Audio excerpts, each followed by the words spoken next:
bohong. Aku hanya memikirkan satu peraturan penting. Kenapa kau lakukan hari ini kalau kau bisa melakukannya besok? Hahaha. Few moments later.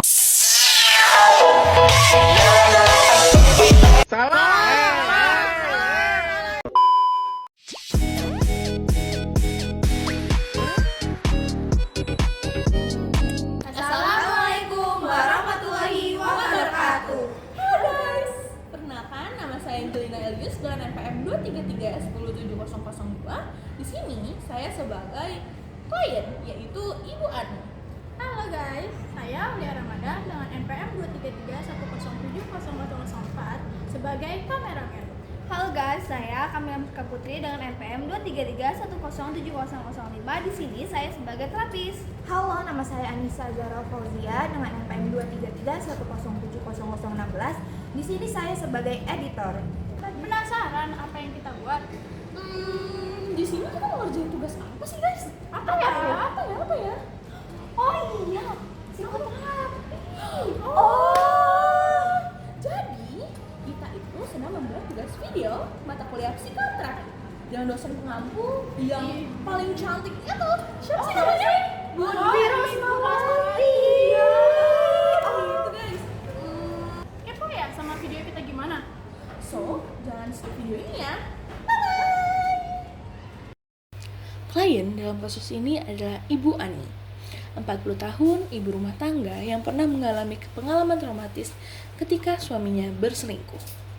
Meskipun telah rujuk dan berdamai secara lahir, Ibu Ani membawa luka batin yang sangat mendalam.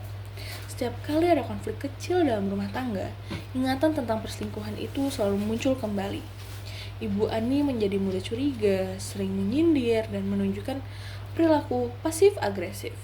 Ia mengaku bahwa sangat sulit memaafkan meskipun ia ingin keluarganya utuh. Secara psikologis, Ibu Ani menunjukkan gejala trauma rasional, insecure attachment, ruminasi, komunikasi tidak asertif. Secara spiritual, Ibu Ani merasa jauh dari Allah. Doanya terasa hambar, hatinya keras, dan ia mengalami hambatan spiritual karena kesulitan memaafkan. Pemahaman tentang konsep ampunan ataupun mahfiroh juga masih lemah. Latar belakang nilai hidupnya memperkuat luka ini. Ibu Ani memiliki nilai kesetiaan yang sangat tinggi, sehingga pengkhianatan suami terasa seperti menghancurkan dunia yang sudah ia bangun selama pernikahan. Tujuan utama terapi ini adalah membantu Ibu Ani melepaskan dendam, mulai proses memaafkan yang tulus, dan menyembuhkan luka batin demi ketenangan jiwa dan keutuhan keluarganya. Psikoterapi Islam berangkat dari konsep bahwa manusia terdiri dari jasad, akal, dan ruh. Ketiganya perlu diseimbangkan untuk mencapai kesehatan mental dan spiritual. Dalam Islam, hati atau qalb adalah pusat emosi dan spiritual.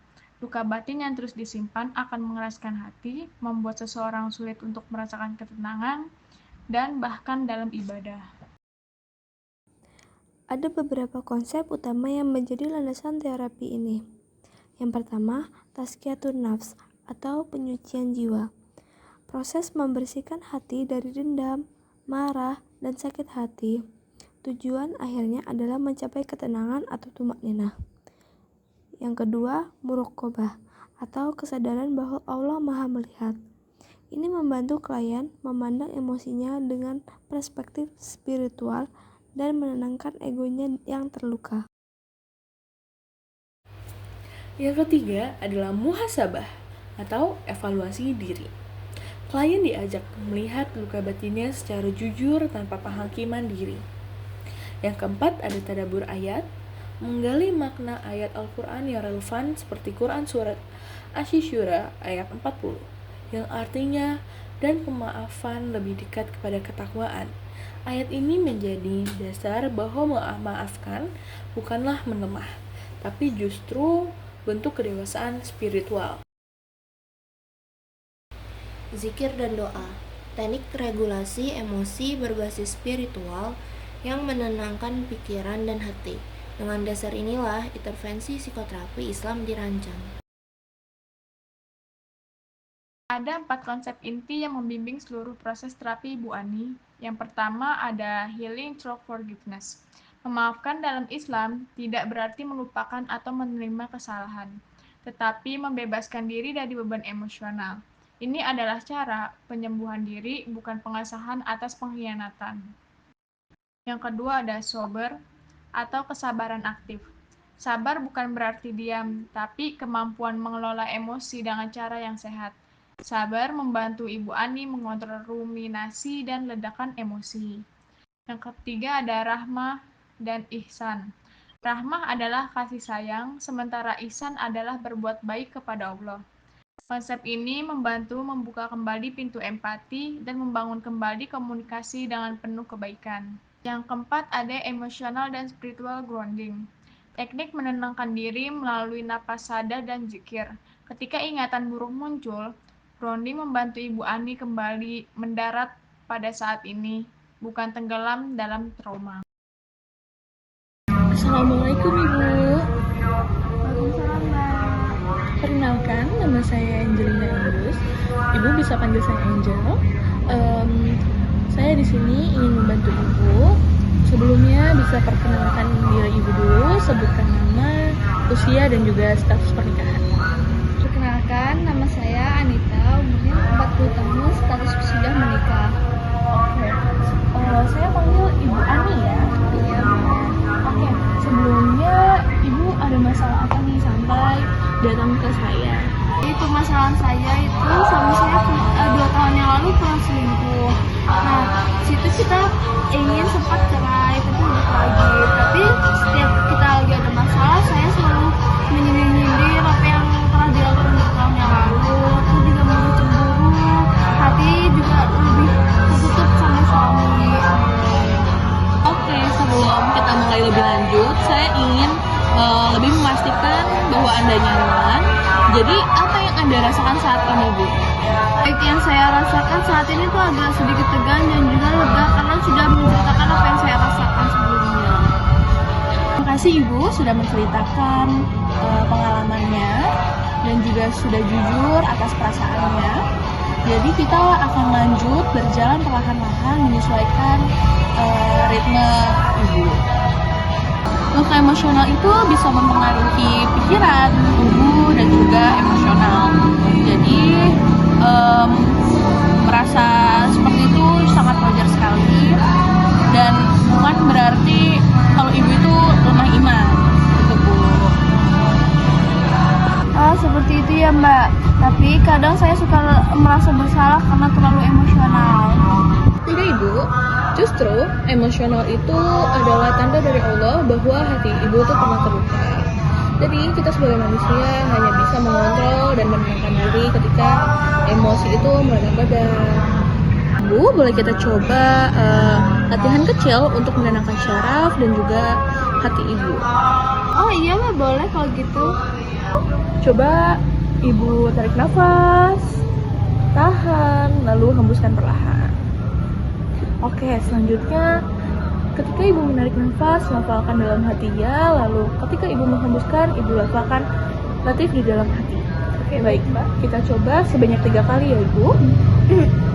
Coba tarik nafas, tahan, lalu hembuskan. Jadi bagaimana rasanya sekarang Ibu? Baik Mbak, perasaan saya setelah melakukan latihan kecil tadi agak sedikit lebih ringan, nggak setegang yang tadi dan juga agak sedikit lega.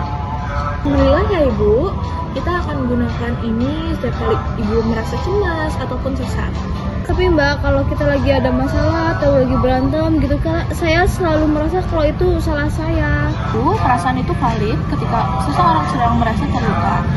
Tapi bukan berarti Ibu yang rasakan itu valid ya Ibu.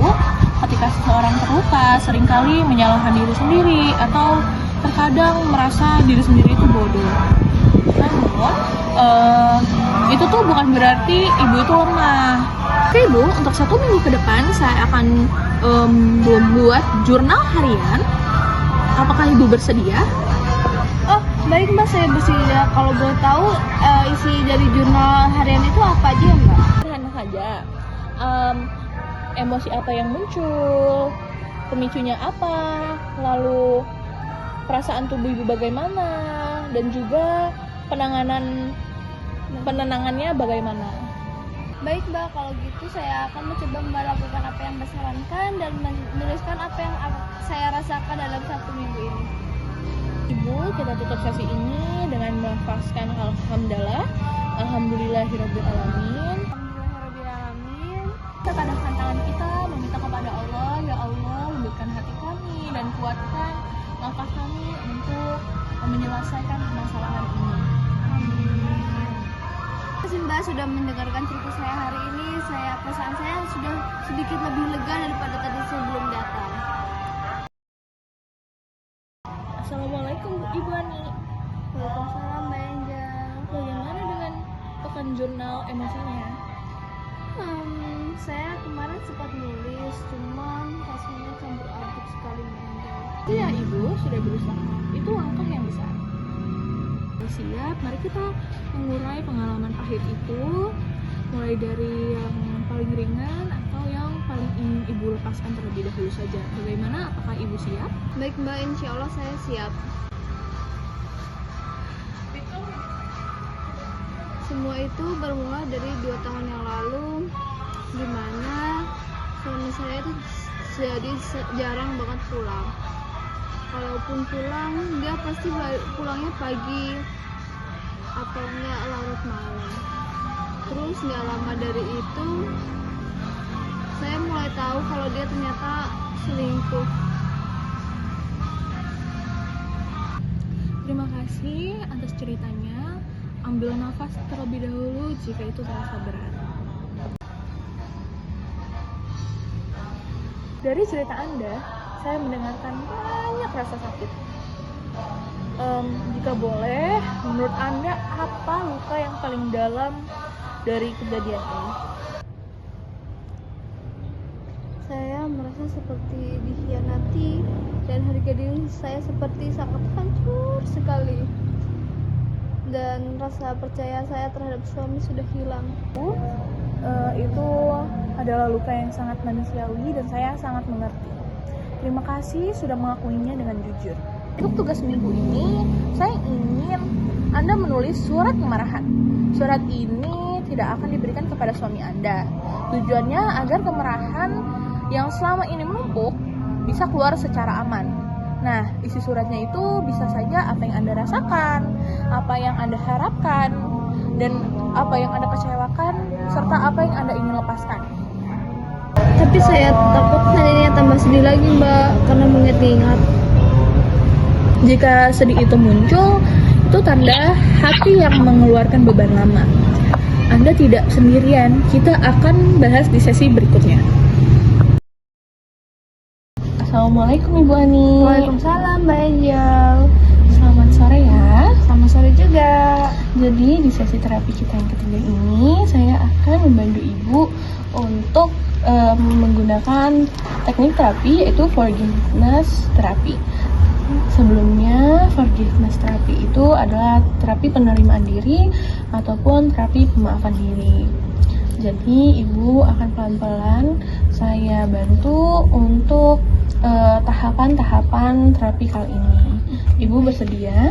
Baik, bersedia Mbak Angel. Oke. Kita mulai. Mari tarik nafas beberapa kali yang tenang dan pelan. Bila Anda nyaman, Anda boleh menutupkan mata Anda. Bayangkan Anda sedang di sebuah ruangan, tempat sederhana dan aman. Di depan Anda ada ruang kosong yang mewakili tempat Anda meletakkan beban emosional, batin, dan lainnya di sana. Oke, baiklah Ibu. Selanjutnya saya akan memberikan refleksi tentang maghfirah. Maghfirah berarti ampunan Allah yang juga mencakup proses perbaikan diri. Dalam terapi, konsep ini membantu kita memahami bahwa penyembuhan membutuhkan ruang dan kesempatan. Oke, saya memahami. Baik, dengan menyadari bahwa Allah memberi ruang untuk kita memperbaiki diri, kita bisa memberi ruang yang sama pada proses penyembuhan diri kita. Hari ini kita fokus pada langkah kecil dalam memaafkan. Coba coba sebutkan satu hal kecil yang menurut Anda bisa memulai Anda lepaskan atau maafkan. Baik, saya ingin memulai dari sikap yang kurang sabar. Oke, baik. Kita mulai dari bagian yang paling ringan dulu. Tidak perlu memaksakan hal yang berat sekarang. Baik, Mbak. Mari tutup dengan doa singkat.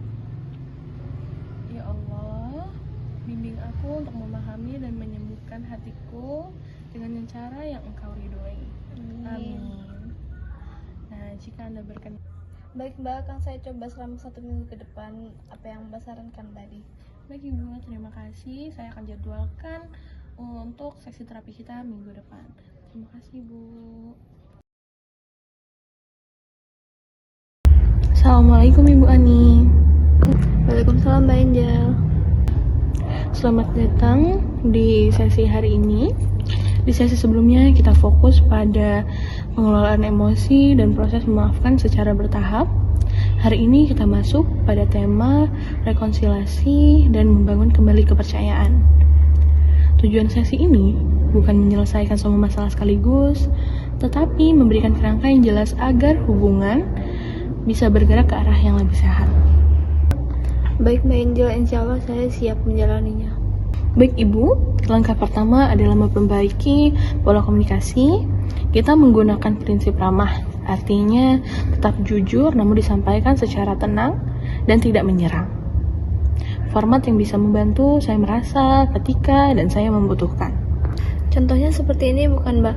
Seperti saya merasa gelisah ketika tidak ada kabar dan saya juga membutuhkan komunikasi yang lebih jelas. Itu contoh yang sangat baik, jelas dan tidak menyalahkan. Untuk membangun ulang kepercayaan, kita perlu menetapkan batasan atau aturan main yang disepakati bersama. Itu bukan kontrol, tetapi cara menjaga kenyamanan masing-masing. Ada 3 pertanyaan yang akan membantu kita. Apa yang perlu dihentikan, apa yang perlu dibiasakan, dan apa yang perlu disepakati secara bersama. Menurut saya, perilaku yang perlu dihentikan itu adalah sikap yang saling diam ketika marah, tidak ada komunikasi. Terus yang kedua itu membiasakan diskusi dengan jadwal yang teratur atau yang rutin. Yang terakhir itu seperti perlu sepakat tentang keterbukaan informasi yang ada. Baik, ini akan kita dokumentasikan sebagai pedoman sederhana bagi Anda berdua. Keintiman emosional tidak membangun kembali dengan cepat. Kita bangun melalui langkah-langkah kecil dan realistis. Contoh kegiatan tahap awal seperti percakapan 10-15 menit setiap harinya, makan bersama tanpa distraksi, aktivitas ringan berdua, misalnya berjalan sore ataupun minum teh bersama. Apakah ada aktivitas kecil yang menurut Anda cocok untuk diterapkan? Saya rasa aktivitas yang cocok untuk diterapkan saya dan suami saya itu mengobrol setiap malam 10-15 menit, Mbak. Baik Ibu, itu bisa menjadi rutinitas awal yang stabil. Musyawarah adalah bagian dari penyelesaian masalah secara Islami. Topik musyawarah biasanya mencakup hal-hal yang memerlukan keputusan bersama.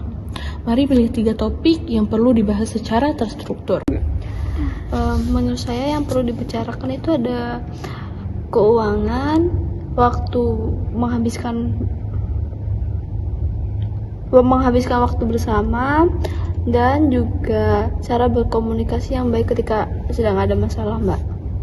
Baik Ibu, kita akan buat format musyawarah yang sederhana.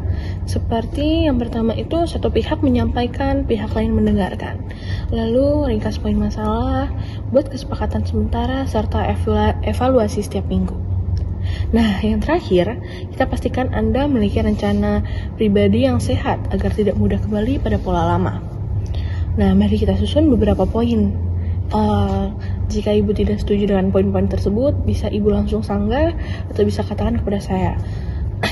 Jadi, beberapa poin itu, yang pertama ada rutinitas ibadah, sholat tepat waktu, zikir singkat harian, lalu perawatan diri seperti olahraga ringan, tidur dan cukup, manajemen stres seperti jeda ketika emosi naik, lalu journaling singkat seperti sesi yang pertama, lalu sumber dukungan Anda dapat menghubungi orang yang dipercaya saat butuh pandangan objektif.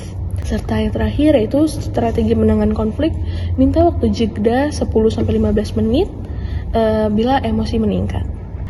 Baik Mbak, dari beberapa poin itu, saya sepertinya ingin memulai dari mengubah pola tidur saya dan juga ibadah saya agar lebih tenang. Itu adalah langkah yang baik dan realistis, Bu. Baik, kita sudah menyelesaikan sesi keempat dengan sangat baik. Hari ini Anda telah menyusun batasan baru, strategi komunikasi, dan rencana untuk membangun kembali keintiman emosional. Ingat bahwa proses ini bertahap dan membutuhkan konsistensi. Nah, saya memiliki tugas untuk Ibu lakukan di rumah. Apakah Ibu bersedia? Saya bersedia Mbak. Oke, jadi untuk tugas di rumah Ibu, yang pertama adalah latih satu kalimat komunikasi ramah setiap hari. Contohnya seperti selamat pagi Bapak, atau seperti lainnya, seperti itu. Tanyakan kegiatan beliau ketika bekerja atau di luar rumah seperti apa. Itu adalah beberapa contoh kalimat komunikasi yang ramah setiap harinya. Lalu lakukan percakapan 10 menit dengan pasangan yang akan mempererat hubungan ibu dan bapak. Serta catat perkembangan atau hambatan dalam jurnal singkat seperti pada sesi pertama. Baik Mbak, insya Allah saya akan mengerjakan tugas yang Mbak berikan. Baik Ibu, terima kasih atas keterbukaan dan kerjasamanya. Ini adalah sesi terakhir dari terapi kita, dan saya harap semua ibu dan suami hubungannya semakin dekat dan Ibu tidak seperti awal terapi kita. Oke, saya ucapkan terima kasih, dan kalau ada apa-apa Ibu juga bisa datang kembali kepada saya. Namun saya harap ibu dan suami makin lama makin baik. Baik Mbak, terima kasih atas 4 sesi yang telah kita lakukan, dan semoga tidak terjadi hal-hal yang tidak diinginkan, dan juga apa yang selalu saya lakukan selama ini sukses. Amin. Kalau begitu, wassalamualaikum Ibu. Waalaikumsalam Mbak, terima kasih. Iya, sama-sama Ibu.